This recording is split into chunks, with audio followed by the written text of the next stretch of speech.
आणि आता बातमी आहे दीपक केसरकर आणि राज ठाकरे यांच्या भेटी संदर्भात। दीपक केसरकरांनी राज ठाकरेंची भेट घेतली आहे। शिवाजी पार्कात माजी क्रिकेटपटू रमाकांत आचरेकरांचा पुतळा उभारणार असल्याची माहिती मिळतेय।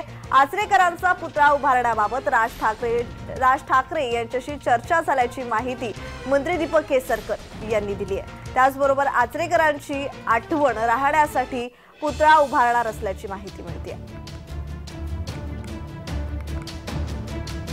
दीपक केसरकर हे राज ठाकरेंच्या भेटीला पोहोचले होते। त्याचबरोबर शिवाजी पार्कात माजी क्रिकेटपटू रमाकांत आचरेकरांचा पुतळा उभारणार असल्याची माहिती मिळते। तर आचरेकरांचा पुतळा उभारण्याबाबत राज ठाकरे यांच्याशी चर्चा झाल्याची माहिती मंत्री दीपक केसरकर यांनी माध्यमांशी बोलताना दिली आहे।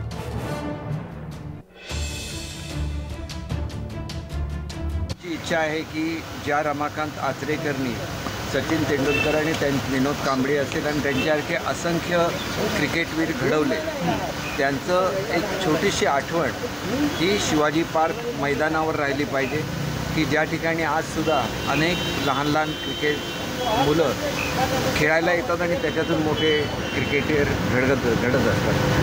त्यांनी अतिशय सुंदर अशी संकल्पना त्या ठिकाणी केलेली आहे आणि ही संकल्पना अस्तित्वात आणण्याच्या दृष्टीने लवकरच पालकमंत्री म्हणून मी मीटिंग घेईन।